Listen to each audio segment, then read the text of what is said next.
Don't go anywhere. Hit that subscribe button.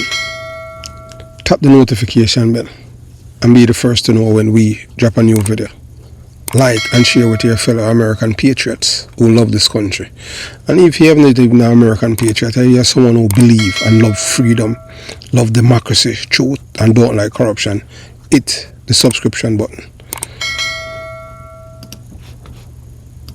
Yes, whether or not you want to believe it, we are watching the American empires coming to an end. Yeah, you're looking at, Lady Liberty, head fall off, and you can see in the background where America is on fire. And when America is on fire, not literally fire, but what is happening in the abstract. America, part itself has been exceptionalist, American exceptionalist. The exceptional American masters of self-delusion and historical amnesia. Yes, the Americans, the so-called exceptional people on earth, the land of the free, the home of the brave, and the absolute kings and queens are forgotten who really built their empire. You see, while they are busy waving flags and chanting USA, USA at football games and pageant and beauty pageants, the uncomfortable truth is staring them dead in the face. America was built on the backs of black African Americans. Yes, on the backs of black African Americans. Reason why I'm saying that because Elon Musk is an African American. Yes, he don't watch me in color. He's born in South Africa. No matter where him still born, him still an African, although him white. Cause the same born. You understand? So the very people they spent generations trying to erase, silence, or enslave black people. Let's get it right from the jump. The skyscrapers, the railroads, the cotton industry, the agricultural backbone, the blood, sweat and tears that made the American dream possible didn't come from white brilliance alone. Nope. Much of it is, so if you understand the difference between much and less and greater, much of it came from black geniuses, black labor and black resilience from the enslaved Africans who laid the foundation to African American inventors who changed the world. Not white Americans. But here comes the joke. White America is like that student who copies your work, erases your name, and then stands in front of the class bragging, look what I did, miss. And the sad party, they actually believe it. Yes, they actually believe it.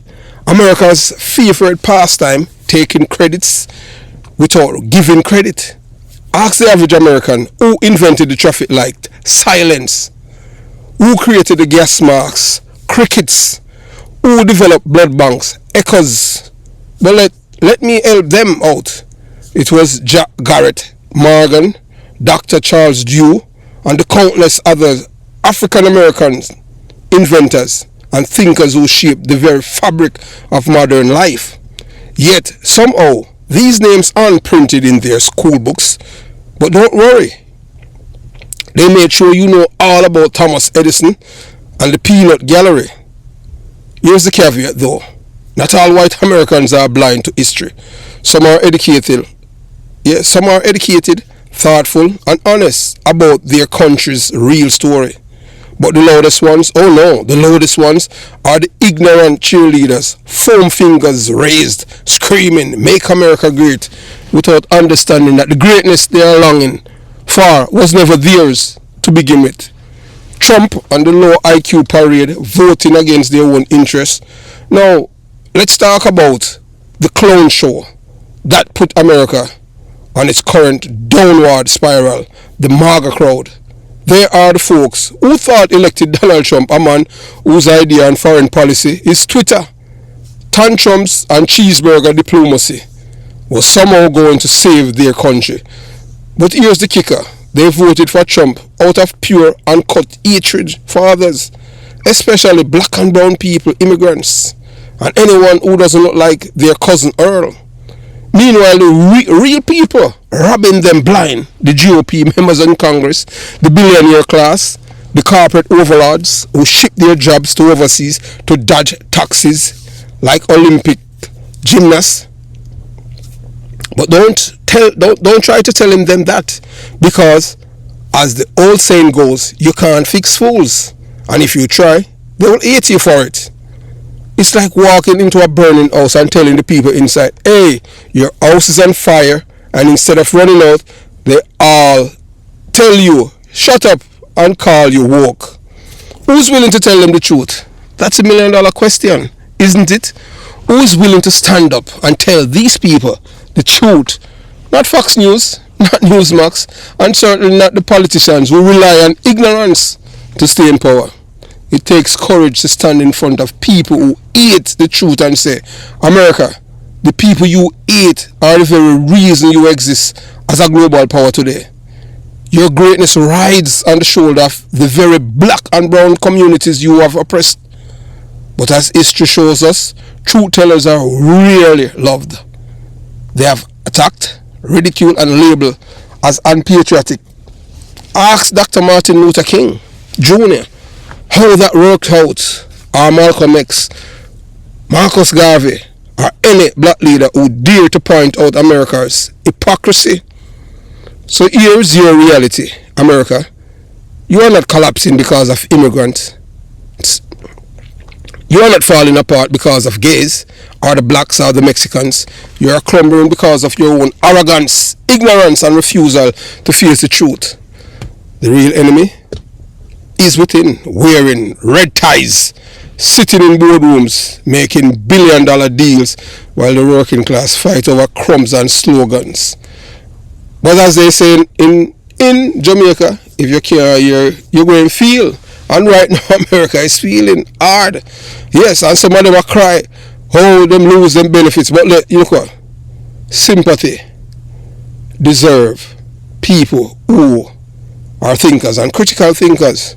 So we're going to let you watch our video of a woman telling the world that America empire is crumbling from right before your very eyes. You watch, you listen, and you decide.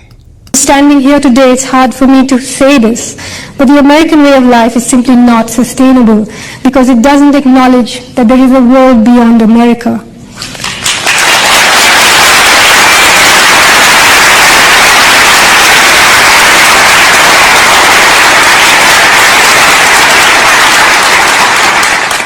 But fortunately, power has a shelf life. When the time comes, maybe this mighty empire will, like others before it, overreach itself and implode from within. It looks as though structural cracks have already appeared. As the war against terror casts its net wider and wider, America's corporate heart is hemorrhaging. For all the endless, empty chatter about democracy, today the world is run by three of the most secretive institutions in the world: the International Monetary Fund, the World Bank, and the World Trade Organization, all three of which in turn are dominated by the US. Their decisions are made in secret. The people who head them are appointed behind closed doors. Nobody really knows anything about them, their politics, their beliefs, their intentions. Nobody elected them. Nobody said they could make decisions on our behalf. A world run by a handful of greedy bankers and CEOs whom nobody elected can't possibly last. Soviet-style communism failed not because it was intrinsically evil, but because it was flawed. It allowed too few people to usurp too much power. 21st century market capitalism, American style, will fail for the same reasons. Both are edifices constructed by the human intelligence, undone by human nature. The time has come, the world has said. Perhaps things will become worse and then better. Perhaps there's a small God up in heaven readying herself for us. Another world is not only possible, she's on her way. Maybe many of us won't be here to greet her, but on a quiet day, if I listen very carefully, I can hear her breathing. Thank you. So the global shift and what you're seeing happening in the world right now with America, it's America's empire is imploding and the world is watching with popcorn in hand. Remember, America is the most hated country in the world now because of the oppressive economic policies and the bullyism of other countries around the world. And now they have an idiot who's the president, and they are glad that he's destroying America from within. He's gonna be successful in destroying America from within, but when America regains its footing, it will be no longer the leader of the so-called free world that they had claimed that they are the masters of. Let's not sugarcoat it. the so-called American empire, the self-proclaimed beacon of democracy, freedom and human rights, is collapsing right before our eyes. And the irony, the man at the M, Donald J. Trump, struts around like a peacock in a hurricane, completely clueless about the true weight and responsibility that comes with the office of the American president. Yes, office of the President of the United States. Instead of leading with strategy and diplomacy, he's running America like a roadside reality TV show. Just the same way that he has bankrupted all of his businesses, he's en route now to bankrupt America, insulting allies, embracing enemies, and turning the global order upside down with the grace of the elephant in a china shop. This is a strategy. Yes, this is a tragedy of America, turning its friends into foes, cozying up with dictators and burning the bridges that once held the so-called free world together. The chessboard of international politics has become a game checker under Trump's watch, and the world is no longer afraid to say it out loud. America, the puppet of analytic power brokers. But here's the kicker.